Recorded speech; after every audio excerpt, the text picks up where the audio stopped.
Hashtag Black Lives Matter has been the most used hashtag of 2020. But why? Is that only because it's trendy, a cool movement to say that you're a part of, or is it a way to bring awareness to those who have been oppressed for centuries? I would say that in the eyes of some, this is something that they genuinely believe in, while others just say it because they fear the judgment and the ridicule of the African American community. As of now, 804 African Americans have been killed by police, and that's just this year alone. This includes men, women, and children. The media often uses words such as thugs, criminals, and dangerous to describe the deceased. But explain this. When the stories focus on a white individual tragically gunned down by police, why aren't they labeled using such terms?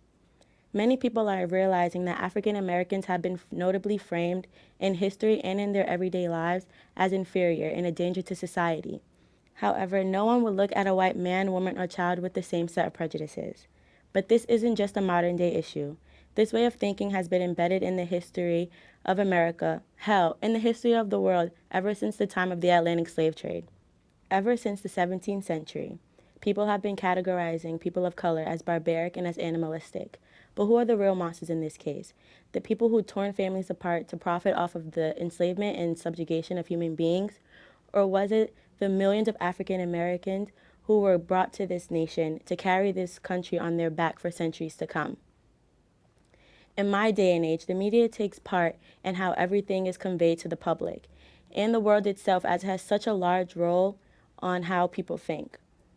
African American history has been put under a broad spectrum as people define Black history as the people who led large movements, like Martin Luther King, Rosa Parks, Harriet Tubman, and many others. The accomplishments of these people are celebrated today. Yes, great things, but back then, they were outrageous, controversial, and despised. The civil rights movement responded to an accumulation of violence and injustice against people of color, and as a result, the ones you now know of today as heroes, publicly I may add, are set on pedestals for breaking down those color barriers.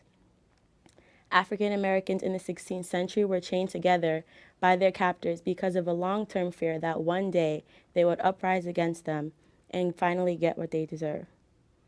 For years, Black people have been protesting in many forms, and it took nonviolent protests, riots, looting, burning buildings, and dead bodies dropping for us to even be recognized as a force to be reckoned with. But why does it take people causing chaos for change to happen? From the past to the present, the narration of Black history and Black people has been written with a biased eye. For example, the Black Lives Matter movement has been going on for years, but it hasn't been recognized. But for me, it began July 2013 after the death of 17-year-old Trayvon Martin after he was shot down by a neighborhood watch member who assumed that he was a danger to him just 5 months earlier. But for my older listeners, your Black Lives Matter movement may have been the Black Panthers, Little Rock Nine, or even the NAACP. Although these organizations accomplish many things, Black people are still fighting till this day. It's unfortunate that after everything, all the protests, the violent and nonviolent protests, we are still fighting to even earn the truth and our respect in a world where we've earned it. African Americans have been protesting for things that other Americans receive as a right. It took violence, death, endless protests, and unfulfilled negotiations for African Americans to still be alienated in a nation that my ancestors fought so hard to build up to where it is today. To understand the present moment of collective action against racism, it is important to investigate the framing of white history too. Some of you out there may have never been discriminated against or had anyone judge you because of your skin color. Most people who fall under this privilege are not people of color. Isn't that odd? This is because the way you live your life today is the product of the actions of the people who came before you, your parents, your grandparents, and even your great-grandparents. But even till this day, the way the world sees you is influenced by the way history was narrated. So with that, I would like to acknowledge this section of my talk, Framing White America. From the American Revolution to the KKK, and now even the recent protests on who our next leader will be, what do all of these events have in common? The people involved in these events are predominantly white individuals. In the 1760s and even long before that, when the Americans living here in what was then known as the 13 colonies began their rebellion against their established ruler at the time, the people were called rebels. A rebel is a person who rises in opposition or armed resistance against an established government or ruler. And people like Nathaniel Bacon, George Washington, and many others were glorified for fighting their oppressors. Funny how, when Nat Turner formed the slave rebellion, he was called criminal. The media, politics, and even the American citizens put the American revolutionaries in the highest form of glory, while leaving the unsung heroes in the lowest form of inferiority.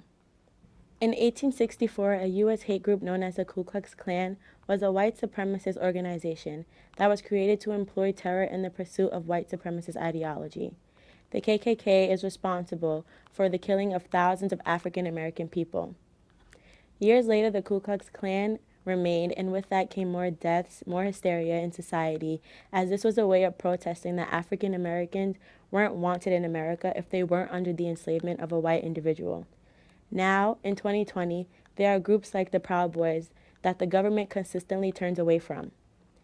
In the 1950s up until the 1980s, the government created a covert, and may I add, illegal project conducted by the FBI in order to infiltrate and undermine civil rights organizations like the Black Panthers and many others. These forms of protest arise out of the unadulterated fear and hatred that African Americans might actually get what they deserved. African Americans endured utter dehumanization, fought for what they believed in, and won, and they were called criminals, while white supremacists get away with murder and more hysteria in the world and are glorified by many and were called heroes.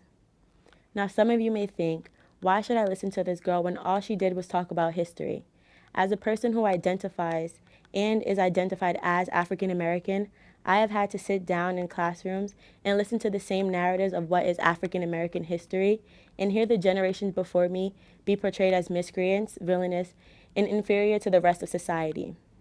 Although these labels have been used in the past, the civil rights movement never ended. It took a long way to pause, and even so, the portrayal of African Americans as radicals of history is still heavily used today, with the media and politics and in the mindsets of majority of the residents in America, in order to delegitimize the movement and to cement the white dominance of the status quo. Many people have used this tactic to delegitimize the BLM protest by denouncing the protest's violent aspect, but doing so only papers over the history of anti-Black violence that ignited the protest in the first place.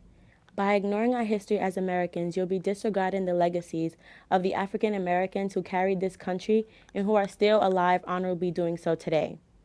We should not have to fear being shot by the police as much as we shouldn't have to struggle to get the deserved job promotion. Angela Davis once said, "I am no longer accepting the things I cannot change. I am changing the things that I cannot accept." With that, I say Americans claim to be unified, but to what extent will you go to change the systemic oppression against African Americans that has been engraved in the land that you proudly call your country?